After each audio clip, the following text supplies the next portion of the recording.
शहराज के दर्जे पर सियासत तेज हो गई है। आरजेडी और जेडीयू की अहम प्रेस कॉन्फ्रेंस में तेजस्वी यादव ने विशेष राज्य के दर्जे की मांग की। तेजस्वी ने कहा कि पीएम मोदी ने वादा किया था कि विशेष राज्य का दर्जा दिलाएंगे और साथ ही तेजस्वी ने जातीय गणना की रिपोर्ट को ऐतिहासिक बताया। तेजस्वी ने कहा कि देश में सबसे बड़ा जो दुश्मन है वो है बेरोजगारी और गरीबी। तेजस्वी ने आरक्षण को 9वीं अनुसूची में डालने की मांग की। 2.5 लाख करोड़ का जो अतिरिक्त हम लोगों पर भार है वो किया जाए। हालांकि मुख्यमंत्री जी ने स्पष्ट ये विधानसभा में कर दिया था कि 5 साल तो लगेगा, लेकिन अगर भारत सरकार अगर विशेष मदद कर दे, विशेष राज्य का दर्जा दे दे, तो ये काम जो है 2 साल 2.5 साल में हम लोग जो है कर लेंगे, ताकि बिहार जो है गरीबी से मुक्त हो सके और अपने बिहार के लोगों के पास रोजगार हो, अपना मकान हो, अपना जमीन हो, ये हो सकेगा। भारत सरकार जो है जो आरक्षण की सीमाएं हम लोगों ने बढ़ाई है उसको शेड्यूल 9 में जो है रखा जाए। और इससे पहले भी एक राज्य जो है तमिलनाडु, उनका भी जो है पहले से 69% था, उसको भी शेड्यूल 9 में रखा गया है। तो हम लोग तो यही अब इंतजार में है कि अविलंब भारत सरकार ना सोचे ना समझे, क्योंकि आपके दल के सभी लोगों ने यहां सहमति जताई है और आपके दल के लोगों का तो कहना है कि और भी बढ़ा दे सरकार तो उसमें भी साथ देंगे। तो कम से कम बिना सोचे अविलंब जो है इसको शेड्यूल 9 में रखा जाए।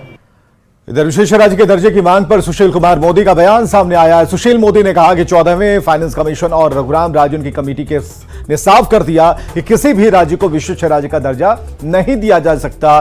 बिहार के विकास के लिए केंद्र सरकार लगातार मदद कर रही है, लेकिन सरकार खर्च करने में फिसड्डी और ऐसे में सरकार की तरफ से यह मांग करना मरे हुए घोड़े पर चाबुक चलाने जैसा है। वहीं आरक्षण की 9वीं अनुसूची में शामिल कराए जाने की मांग पर सुशील मोदी ने कहा कि सरकार के मंत्रियों को शायद इस बात की जानकारी नहीं कि सुप्रीम कोर्ट ने भी कहा है कि 9वीं अनुसूची में शामिल करने के बाद भी उसकी समीक्षा की जा सकती है। बात तो यह है कि बिहार में 75 साल से किसका राज है? कांग्रेस, लालू प्रसाद यादव, नीतीश कुमार, इन्हीं लोगों ने राज किया, ये लोग मुख्यमंत्री रहे हैं।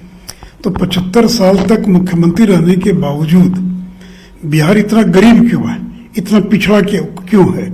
इसके लिए कौन जिम्मेवार? यही लोग तो जिम्मेवार हैं।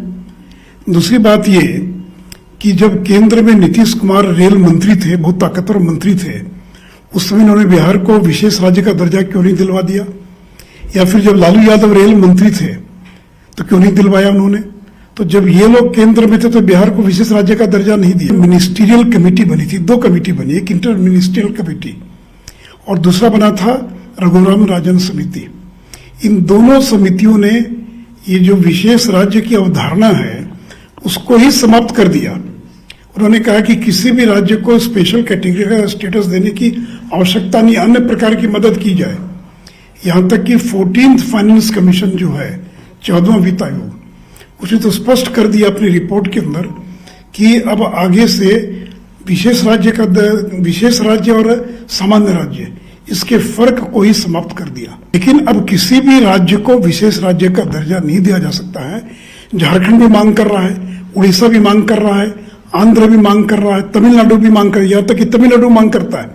तो इस देश में कोई ऐसा राज्य नहीं है, तो इस मांग का कोई औचित्य नहीं बचा। ये एक चुनावी स्टंट है, चुनाव नजदीक आ रहा है तो एक चुनावी जुमला है, विशेष राज्य का दर्जा, विशेष राज्य का दर्जा। अब इस मांग का कोई औचित्य नहीं बचा है, क्योंकि कांग्रेस के जमाने में ही इस मांग को केंद्र ने अस्वीकार कर दिया था। एक मांग और सरकार की तरफ से की जा रही है कि जिस तरीके से जो आरक्षण का जो दायरा है उसे बढ़ाया गया है, सर्वसम्मति से प्रस्ताव लाया गया, अब इसे केंद्र सरकार 9वीं अनुसूची में शामिल करे ताकि कोई कानूनी पचड़े में यह मामला न फंसे। नहीं, देखिए, लोगों को पूरी जानकारी नहीं है। मेरे पास वो जजमेंट की कॉपी है कि जिसमें सुप्रीम कोर्ट ने यह कहा कि 9वीं अनुसूची में भी अगर किसी कानून को डाला जाएगा तो भी उसकी न्यायिक समीक्षा हो सकती है। तो सियासत जारी है इस पर और जेडीयू के राष्ट्रीय अध्यक्ष ललन सिंह ने कहा कि विशेष राज्य का दर्जा बिहार को मिले, इसके लिए मुहिम चलाई जाएगी। यह बिहार की आवश्यकता है। केंद्र सरकार बिहार सरकार को सहयोग नहीं कर रही और साथ ही उन्होंने सुशील कुमार मोदी पर निशाना साधा। उन्होंने कहा कि सुशील कुमार मोदी के शब्द ब्रह्म वाक्य नहीं है। साथ ही उन्होंने आरक्षण के नए प्रावधान को 9वीं अनुसूची में डालने की मांग की है।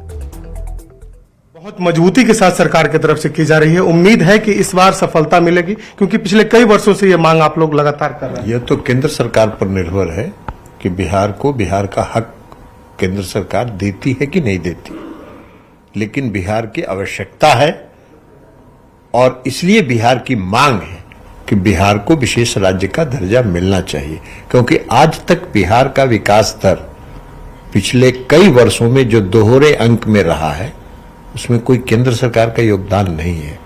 केंद्र सरकार को जो सहयोग राज्य के विकास के लिए करना चाहिए वो केंद्र की सरकार सहयोग नहीं करती है। रघुराम राजन कमेटी ने कई राज्यों के बारे में कहा है कि ये राज्य पिछड़े हैं, और पिछड़े नहीं बहुत पिछड़े हैं। तो पिछड़े राज्य को आप विकसित राज्यों के बराबरी में नहीं लाइएगा और आप कहिएगा कि हम विकसित भारत बनेंगे। कहां से बनेगा विकसित भारत भाई? लेकिन सुशील मोदी ने अभी कहा कि यह मांग जो है रघुराम राजन कमेटी और 14th फाइनेंस कमीशन के समय कांग्रेस के जमाने में ही खत्म हो गई थी और अब इस पॉलिटिकल एजेंडा के तहत नीतीश कुमार उठा रहे हैं। उनके कहने से नहीं होगा, वो कोई ब्रह्म वाक्य हैं क्या? वो थे कि नहीं थे सरकार में जब बिहार विधानमंडल ने सर्वसम्मत प्रस्ताव किया था? वो उसके पार्ट थे कि नहीं थे? उस समय तो उप मुख्यमंत्री थे। तो जब आप उप मुख्यमंत्री रहिएगा तो बिहार की आवश्यकता है बिहार को पिछड़ा राज्य घोषित करना। आरक्षण का जो जाति आधारित गणना कराई गई और गणना के बाद जो राज्य सरकार ने जो आरक्षण का नया प्रावधान लागू किया उसको भी 9वीं अनुसूची में डालने का अनुरोध राज्य सरकार ने किया है। तो आप अगर पिछड़ा समर्थक हैं, अति पिछड़ा समर्थक हैं, दलित समर्थक हैं, तो राज्य सरकार ने तो पिछड़े वर्ग को भी दिया, अति पिछड़े वर्ग का भी कोटा बढ़ाया, दलित समुदाय का भी कोटा बढ़ाया और सामान्य वर्ग के लोगों का भी जो 10% कोटा है उसको भी आरक्षित किया और इसलिए आरक्षण का दायरा बढ़ा तो उसको 9वीं अनुसूची में शामिल करिए। और चलिए बड़ी खबर आ रही है कि नीतीश कुमार दिल्ली रवाना हो गए हैं। एयर इंडिया की फ्लाइट से दिल्ली रवाना हुए नीतीश कुमार। बताया जा रहा है कि निजी कारणों से नीतीश कुमार दिल्ली गए हैं। मंत्री संजय झा भी नीतीश कुमार के साथ मौजूद हैं और 25 नवंबर को पटना लौट सकते हैं नीतीश कुमार। ये नीतीश कुमार का काफिला और ये एयरपोर्ट के अंदर प्रवेश करता हुआ।